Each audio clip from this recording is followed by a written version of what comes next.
जिल्ह्यामध्ये सगळ्यात आधी पहिल्यांदा मंत्री झाल्यानंतर प्रेस कॉन्फरन्स होते आणि त्याच्यात तुम्ही सगळे लोक उपस्थित राहिले त्याच्याबद्दल आपले सगळ्यांचं स्वागत करते. आज माझ्यासोबत आपले कलेक्टर साहेब इथे उपस्थित असलेले आपल्या जळगावच्या खासदार स्मिताताई, राजूमामा भोळे, आपले भुसावळचे आमदार संजू भाऊ सगळे उपस्थित आहे माझ्यासोबत.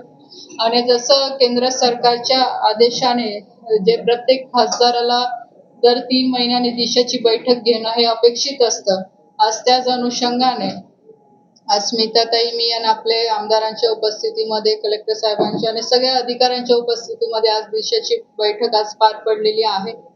जिल्ह्याचे जे काही केंद्र सरकारशी निगडीत जे काही जिल्ह्याचे विषय आहे त्या विषयांचा सगळा आढावा आज बऱ्यापैकी थोडं मॅरेथॉन मध्ये थोडी फास्ट झाली कारण की वेळेसाठी, पण बऱ्यापैकी आज सविस्तर विषय आज आम्ही इथे घेतले.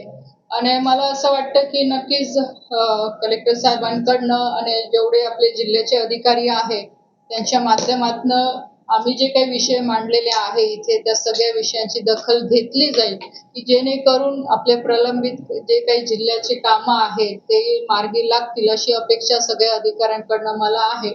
आणि निश्चितच भविष्यामध्ये सुद्धा अजून काही चांगले कामं आपल्या जिल्ह्यासाठी कसे करून घेता येतील त्याच्यासाठी आमचे प्रयत्न राहतीलच.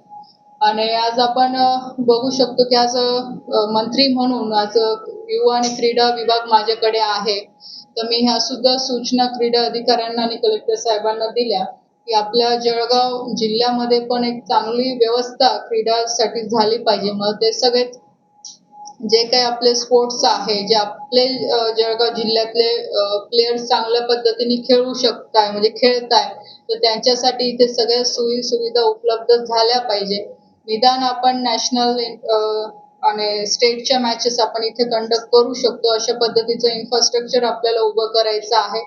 तर आता संधी आपल्याला आहे तर त्याचा फायदा नक्कीच आपण जळगाव जिल्हा म्हणून आपण घेतलाच पाहिजे. तसं भुसावळला पण आपण करू शकतो, तालुक्यावर छोटे छोटे ज्या काही व्यवस्था आहे त्या करू शकतात की जेणेकरून आपले ग्रामीण भागातले आणि खास करून आपल्या जळगाव जिल्ह्यातल्याही प्लेअरला एक संधी मिळू शकतं. आताच आपण बघितलं की आपण इथे बऱ्याचशा प्लेयर्स आता इथे स्वागत सुद्धा केलं आणि चांगले विद्यार्थी आपले इथे आहे की जे स्टेट नॅशनल पर्यंत खेळत आहे. पण आता नक्कीच या डिपार्टमेंटची पण आता मी बऱ्यापैकी माहिती घेते आहे आणि खूप चांगला स्कोप आपल्याला बघायला इथे मिळू शकतो. आणि आता जसं पॅरिसमध्ये ऑलिम्पिक चालू आहे तर त्याच्यामध्ये पण चांगला परफॉर्मन्स आपल्या इंडियाचं आता होतंय. 3 ब्रॉन्झ मेडल आपण आणले, महाराष्ट्रातला सुद्धा मिळालेला आहे तो मान. तर ह्या अनुषंगाने डिपार्टमेंटच्या माध्यमातून काम करायला सुरुवात केलेली आहे. माझ्यासाठी सुद्धा हे सगळं नवीन असल्यामुळे आता हळूहळू काम करायचा प्रयत्न करते. तुमचे काही प्रश्न असतील तर विचारू. आज प्रामुख्याने मीटिंगचे जे आमचे विषय होते ते केळी पीक विम्याचा विषय महत्वाचा होता. त्याच्यानंतर PM किसान योजनेचा महत्वाचा विषय होता कारण की जवळपास 70 ते 80 हजार शेतकऱ्यांना अजून या योजनेचा लाभ मिळत नाहीये. त्यास पुण्याच्या अधिकाऱ्यांना पण आम्ही ऑनलाईन जॉईन केलं. जे काही विषय शेतकऱ्यांशी प्रलंबित आहे ते लवकर केले पाहिजे. त्याच्यानंतर महावितरणचा बराचसा विषय होता. इथे आमदारांनी पण त्यांच्या मतदारसंघातले विषय मांडले. इरिगेशनचे महत्वाचे विषय होते. तर सविस्तर या सगळ्या विषयांवर चर्चा झालेली आहे. प्राधान्य सगळ्यांचं हेच आहे की शेतकरी आपला जो जिल्ह्यातला आहे याला सगळ्या फॅसिलिटी मिळाल्या पाहिजे ज्या सरकारच्या आहे, ज्या सरकारच्या माध्यमातून जे शेतकऱ्यांना देणं अपेक्षित आहे तर त्या व्यवस्थित आपल्या जिल्ह्यामध्ये म्हणजे त्याच्यावर काम होतंय की नाही होत या सगळ्यावर चर्चा झालेली.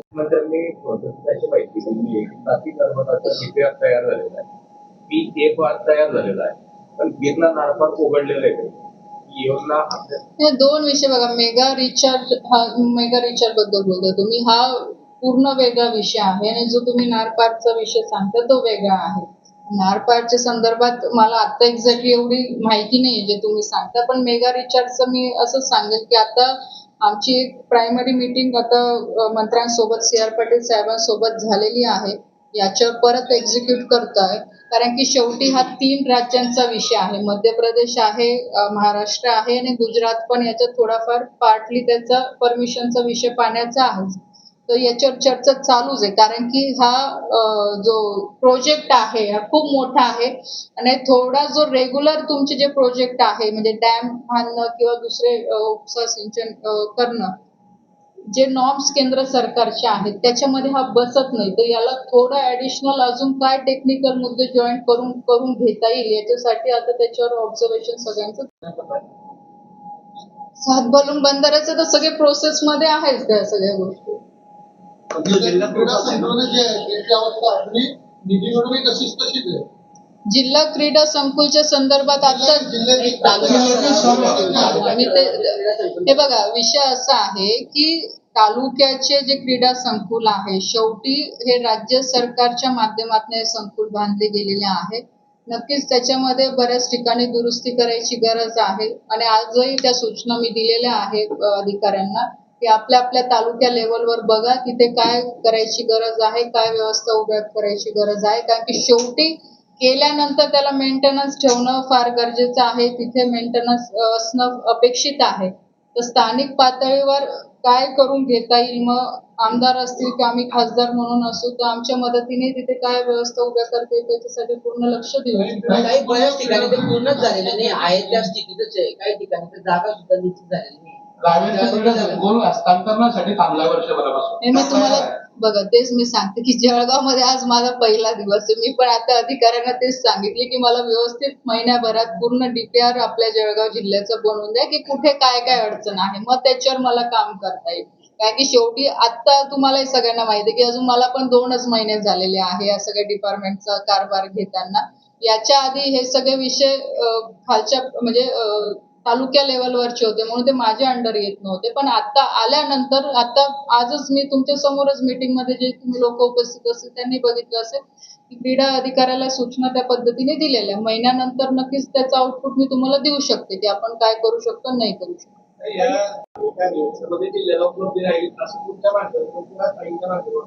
काय भेटलं आहे या निवेदनामध्ये अशी गोष्टी मुद्दे काय तुम्ही मांडले आहेत आपल्याला काय होतं? बघा कोणतंही बजेट जेव्हा केंद्र सरकारचं जाहीर होताना असं स्पेसिफिक जिल्हा म्हणून कधीच देत नसतात.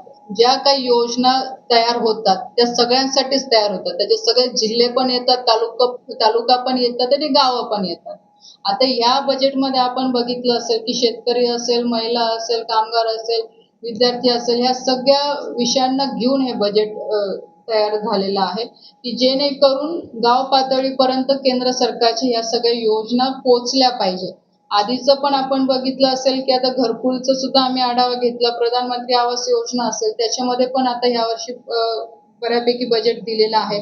शेतकऱ्यांसाठी यावेळेस नवीन योजना आणलेल्या आहे की ड्रोनच्या माध्यमातून शेती कशी होईल, ऑर्गॅनिक पद्धतीने, पारंपरिक पद्धतीने कशी होईल, ह्या सगळ्या गोष्टींवर ह्या बजेटमध्ये पूर्ण लक्ष देण्यात आलेलं आहे. आणि त्याचबरोबर राज्य सरकारचाही रोल तेवढाच महत्त्वाचा असतो ना. सध्या तरी आपण बघितलं की राज्य सरकारच्या माध्यमातून खूप चांगल्या योजना ग्रामीण भागातल्या शेतकऱ्यांसाठी, महिलांसाठी, विद्यार्थ्यांसाठी म्हणजे संपूर्ण महाराष्ट्रभरासाठी खूप चांगल्या योजना आता राज्य सरकारने डिक्लेअर केलेल्या आहेत. तर नक्कीच त्याच्यामध्ये पण केंद्राचा शेअर असतोच. तर ह्या दोघांच्या कोऑर्डिनेशनने चांगलं काम आपल्या महाराष्ट्रभरात होईलच. हायवे असतील, रेल्वे असतील या संदर्भात अनेक प्रश्न चर्चेला आहेत. तुम्ही पण बऱ्याच विषयांसंदर्भात संताप व्यक्त केला. अधिकाऱ्यांकडून छोटी माहिती दिली गेली, काही माहिती दाखवली गेली, प्रिपरेशन व्यवस्थित नव्हतं. कुठंतरी बरीचशी कामं असतील, प्रश्न असतील, तर निधीची खूप दिसते या सगळ्या विषयांमध्ये. 2 वर्षापूर्वी केलेले हायवे काही त्यावर विशेष म्हणजे मंत्र्यांना खोटी माहिती आणि त्यावर अधिकाऱ्यांवर कुठलीच कारवाई होत नाही. सुरुवातीला डांबरीकरण करून खडे तुटले, नंतर आता परत प्युअर ब्लॉक बसून खड्डे तुटण्याची वेळ महामार्गावर आली आहे. अशा पद्धतीने जर ठेकेदार काम करत असतील तर त्यांच्यावर कारवाई का होत नाही आता पण नियंत्रण देतात नाही. बघा अधिकाऱ्यांची ड्युटी आहेच ही की जे काही आम्ही माहिती मागवतो किंवा जे काही मीटिंगला येऊन त्यांना माहिती देणं अपेक्षित आहे तर ते दिलीच पाहिजे. पण आज ते नक्कीच बघायला मिळालं की रेल्वेच्या लोकांनाही बरीचशी आज माहिती नव्हती किंवा BSNLचा पण आज इथे इश्यू आम्ही सगळ्यांनी उचलला. तर हे कुठे ना कुठे म्हणजे तो अभाव आम्हाला पण दिसला की अधिकारी यावेळेस प्रिपेरेशन करून आलेले नाहीये. पण नक्कीच अशा पद्धतीने त्यांनी जो काही इथे काय म्हणतात आढावा जो काही दिलेला आहे तर त्या संदर्भात कलेक्टर साहेबांना पण आम्ही सांगितलेलं आहे की त्यांना नोटीस वगैरे देऊन पुढे याची सगळ्यांनी म्हणजे सगळे अधिकारी काळजी घेतील या संदर्भात सांगितलेलंच आहे.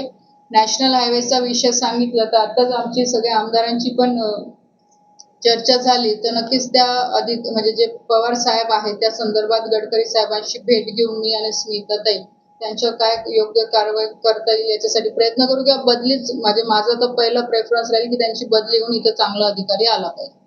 नॅशनल हायवे संदर्भात सातत्याने तक्रारी होतात. म्हणजे आता काही दिवसांपूर्वी DPDची झाली, स्वतः राजभवनाने विषय मांडलेले होते. तर ते म्हणजे बदल दिसत अधिकाऱ्याची नाही. बदली आणि होत नाही तो पर्याय निवडणूक असतो. अधिकारी बघा शेवटी काम करत असताना टेक्निकली बाबी सगळे अधिकारीच बघतात. आम्ही तर बघत नाही. आमचं लोकप्रतिनिधींचं काम आहे की कुठे लोकांना काय कामं अपेक्षित आहे ते वेळेवर होत आहे की नाहीये, कुठे फंड्स कमी पडत असतील तर ते राज्य सरकार किंवा केंद्र सरकारच्या माध्यमातून आणणे. अधिकारी इथे एक्झिक्यूट करत असतो. त्याची जबाबदारी असते की कोणत्याही लोकप्रतिनिधींनी जर एखादी अडचण सांगितली तर त्याने तिथे व्हिजिट करणे, काय झालं नाही झालं, कुठे आमची गरज पडते आहे तर आम्ही बोलणं अपेक्षित आहे तिथे आम्ही बोलायला तयार आहे. पण अधिकारीच आमच्या सोबत कम्युनिकेशन ठेवत नसतील त्याच्यात तर आमची चूक नाही ना. पण आम्ही प्रयत्न काय करू शकतो की मंत्र्यांना विनंती करून हेच सांगू शकतो की बाबा अधिकारी चांगलं काम करत नाही, वेळ देऊनही करत नसेल तर मग इथं दुसरा अधिकारी चांगला आणला पाहिजे जो काम करू म्हणजे प्रॅक्टिकली काम करू शकतो. आणि शेवटी आमचं म्हणजे आम्ही पण जे प्रश्न सांगतोय लोकांचेच सांगतोय ना. ते एक महत्व कोरोना काळात हॉस्पिटलच्या ट्रेन बद्दल विषय होता बनवण्या संदर्भातला. ते बऱ्याच दिवसापासून सध्या आता रावेर आणि सावदा परिसरामध्ये देखील याच विषयासंदर्भात शेतकरी संघटनांचे आरोप प्रत्यारोप सुरू झाले. नाही बघा या विषयात आधी पण मी सांगितलेलं आहे की कोविडच्या वेळेस ही स्पेशल ट्रेन चालवली होती आणि त्यावेळेस संपूर्ण महाराष्ट्रभरामध्ये सगळ्यात जास्त लाभ आपल्या जळगाव जिल्ह्याने घेतलेला आहे. त्यावेळेसची परिस्थिती आपल्याला सगळ्यांना माहिती आहे की कुठेही काही ट्रान्सपोर्ट सिस्टम सुरू नव्हती, मार्केट पाहिजे तसं सुरू नव्हते. त्याच्यामुळे शेतकऱ्यांचं नुकसान व्हायला नको कारण की केळी हे पेरिशेबल फ्रुट्समध्ये येते हे तुम्हाला सगळ्यांना माहिती आहे. म्हणून आपण ती सरकारला विनंती करून की आम्हाला सुद्धा जळगाव जिल्ह्याला ही फॅसिलिटी तुम्ही द्यावी. त्याला सबसिडी सुद्धा सरकारने दिली आणि त्या काळामध्ये ते चालवलं. पण आता ते परत तसं चालू होईल तर असं अपेक्षित म्हणजे ते होणार नाही. आम्ही प्रयत्न केले, नक्कीच सरकारने त्याच्यावर विचार केला. पण शेवटी फायनान्स बऱ्याचशा गोष्टी त्याच्यामध्ये टेक्निकल अडचणीच्या आहेत. पण त्याचा अर्थ असा होत नाही की शेतकरी इथून केळी पाठवू शकत नाही. आजही केळीच्या म्हणजे ज्या ट्रेन आहे ते आजही सुरू आहे. आता मी आज सुद्धा माहिती घेतली. आता निंबोऱ्यावरनं पण आपण सुरू केलेलं आहे. तिथून 2 ट्रेन जात आहे, रावेरवरनं जात आहे, सावद्यावरनं जात आहे. आणि भविष्यामध्ये जसं मी मागच्या काळामध्ये पण सांगितलं होतं की इथे बनाना क्लस्टर आपण डेव्हलप करणार आहे. त्याची ऑलरेडी आम्ही प्रोसिजर सुद्धा सुरू करून दिलेली आहे. आता येणाऱ्या बजेटमध्ये त्याचं सँक्शन होऊन जाईल. आणि जर ते बनाना क्लस्टर झालं तर बऱ्याचशा फॅसिलिटी आपल्या जळगाव जिल्ह्यामध्ये म्हणजे केळीला घेऊन मग तिथलं इन्फ्रास्ट्रक्चर कोल्ड स्टोरेज असेल, रॅपिंग सेंटर असेल किंवा सॉइल टेस्टिंग लॅब असेल, इव्हन जे आपण टिश्यू कल्चरचे रोपं बनवतो त्याच्यावर काही रिसर्च करून अजून शेतकऱ्यांना कमी दरामध्ये कसं ते रोप उपलब्ध होऊ शकेल याच्यावर ह्या सगळ्या गोष्टींवर त्या क्लस्टरमध्ये काम केलं जाणार आहे. एक्सपोर्टसाठी की आपण केळी आपण कशी बाहेर पाठवू शकतो याच्यावर सुद्धा काम केलं जाणार आहे. शेतकऱ्यांचे ट्रेनिंग प्रोग्राम सुद्धा त्याच्यामध्ये होणार आहे. तर हे सरकारचं क्लस्टरचं जे मॉडेल आहे जे ऑलरेडी आता 6 राज्यांमध्ये सुरू आहे. आपल्या महाराष्ट्रामध्ये द्राक्षाचं आता सध्या त्यांनी घेतलेलं आहे पायलट प्रोजेक्ट म्हणून आणि याच्यावर सरकार, राज्य सरकार प्लस याच्यात पीपीटी मॉडेलवर हे मॉडेल रन करते आहे की चांगले रिझल्ट त्याचे मिळत आहे. आणि जी रेल्वेची आता जी आपण डेपोची जागा बघितली की जो आपला इथून यार्ड रेल्वे यार्ड जे आपलं सुरू होतं भुसावळचं त्यालाही याच्यामध्ये कसं उपयोगात आणता येईल तर त्याच्यासाठी पण विचार आम्ही नक्कीच करणार आहे. पण बनाना क्लस्टर हे होणार आणि नक्कीच येणाऱ्या या वर्षभरात म्हणजे 2 वर्षात तर याच्यावर काम बऱ्यापैकी पूर्ण होईल. पुण्याला काल केळी फळबागायत मंडळाने एक पत्रकार परिषद घेतली आणि त्यांनी सांगितलं की जे व्याघ्र जातात जे बनवून भरले जात आहेत त्याच्यामध्ये ते बंद पाळावे म्हणून रावेरचे काही धनाढ्य शेतकरी जे आहेत ते प्रयत्न करतायत आणि तशा तक्रारी बघा असं काही होणार नाहीये. जिथे जिथे शेतकऱ्यांना वॅगन पाहिजे रावेरला पण आपणच सुरू करून दिलं कारण शेतकरी काही स्वतः जाऊन तर करू शकत नाही. त्याला शेवटी रेल्वेकडनं परमिशन आणलं, तिथे क्लिअरन्स घेणं हे सगळं आपणच करून दिलेलं आहे. आणि जिथे जिथे गरज वाटते तिथे आपण शेतकऱ्यांना मदत करतोच आहे. आता निंबोऱ्याला त्यांना अपेक्षित होतं की आम्हाला पण इथे वॅगन दिल्या पाहिजे, आपण 2 दिल्या. अजून कोणाला जिल्ह्यात जिथे कुठे वाटत असेल तर आम्ही लोकप्रतिनिधी त्याचा पाठपुरावा करून ते फॅसिलिटी उपलब्ध करूनच देऊ त्यांना.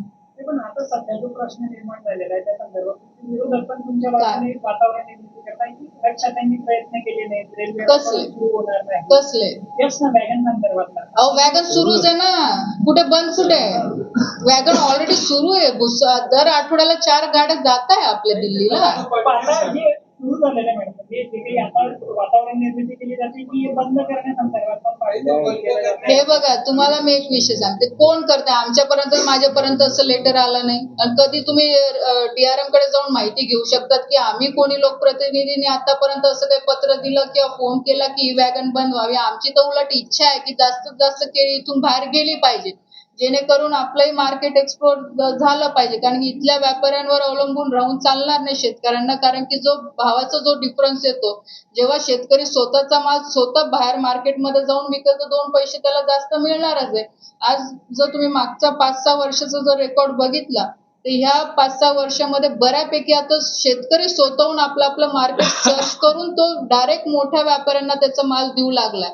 म्हणजे जे इथले मीडिएटर होते आता बऱ्यापैकी कमी झालेले आहे. आणि हळूहळू हा ट्रेंड तुम्ही बघितला तर आता रावेर झालं, यावल झालं, आता चोपड्यापर्यंत सुद्धा आलेलं आहे. जामनेरकडची पण आता बरीचशी केळी बाहेर जाते. त्याच्यामुळे असं कधीच होणार नाही की कोणाच्या सांगण्यावरनं आम्ही ते बंद करू. आमची तर पूर्ण तयारी आहे की जास्तीत जास्त रेल्वेच्या गाड्या इथून गेल्या पाहिजे. आणि रेल्वे डिपार्टमेंटला पण तो एक बिझनेस कमर्शियल त्यांचा पण व्ह्यू आहे, त्यांना सुद्धा बिझनेस मिळतो, ते कशाला बंद करतील? आणि याच्यात पॉलिटिकली असं काही होणार नाही. जेव्हा गाडी सुरू केली आम्ही तेव्हा असं कधीच बघितलं नाही की हा राष्ट्रवादीचा की सेनेचा आहे की काँग्रेसचा आहे. शेवटी आम्ही शेतकरी म्हणून काम करतो. तो कोणत्या पक्षाचा आहे किंवा विरोधक आहे याच्याशी आम्हाला घेणं देणं नाही. शेतकरी आहे आणि त्याला मदत करायची या हेतूने काम करतोच. झाली तुम्ही 20 मिनिटात तुम्ही केंद्रीय राज्यमंत्री म्हणून आणि तुमच्याच मीटिंगमध्ये 3ही अधिकारी केंद्राचे बेजबाबदारपणे माहिती करू. तुम्ही सांगितलं ना, त्यांच्यावर ऍक्शन घेऊच नक्की. आता मी तर तुम्हाला नॅशनल हायवेचं आताच सांगितलं की ऑफकोर्स त्या आम्ही गडकरी साहेबांना भेटून त्या अधिकाऱ्यांबद्दल तक्रार करणारच आहोत. रेल्वे बघा, रेल्वेचं पण मी सांगितलेलं आहे. कलेक्टर साहेब पण बोलतील, DRM साहेबांना माझं सुद्धा पत्र जाईल की इथून पुढे अशा चुका होता कामा नाही. जे अपेक्षित अधिकारी आहेत ते तिथे मीटिंग मध्ये उपस्थित राहिले पाहिजे, जेणेकरून आम्हाला उत्तर व्यवस्थित भेटतील.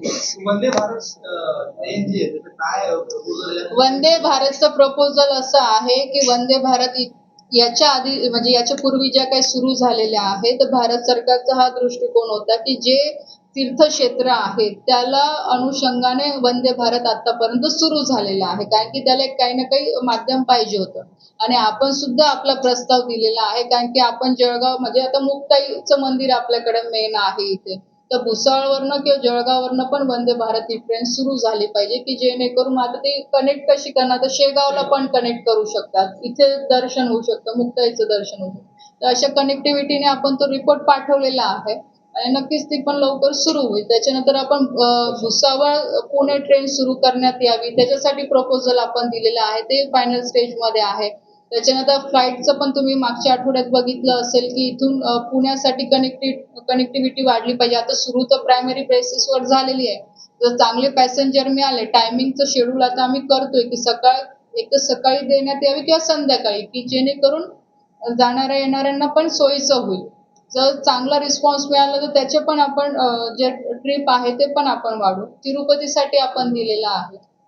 आणि हळूहळू तुम्ही पण मीटिंग मध्ये ऐकलं असेल की एअरपोर्ट जर आपलं व्यवस्थित रुटीन मध्ये येऊन गेलं तर नक्कीच भविष्यामध्ये एअरपोर्टचं पण डेव्हलपमेंट आपण अजून वाढवू शकतो की जेणेकरून अजून जास्त फ्लाईट इथे येतील, एक चांगलं म्हणजे एक्सपोजर आपल्याला भेटेल. आणि हे एकदा झालं तर माझं गेसिंग आहे की मग इंडस्ट्रीजला पण एक चांगली चालना त्या माध्यमातून मिळू शकते. कारण की कोणती पण इंडस्ट्रीज आणायची असेल तर तो आधी तेच बघतो कनेक्टिव्हिटी काय आहे इथे, रस्ते, हायवे किंवा रेल्वे किंवा एअर कनेक्टिव्हिटीलाच आधी प्राधान्य दिलं जातं.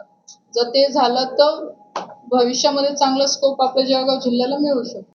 जसं की आपल्याला सर्वे 65 जागा देत आहे, त्यावर तुमचं काय मत आहे? सर्वेंवर विश्वास ठेवत नाही, कामांवर विश्वास ठेवा. आमच्या जागा जास्त निवडून येतील. चला, तुम्ही सगळे आले त्याच्याबद्दल सगळ्यांचे खूप खूप मनापासून आभार.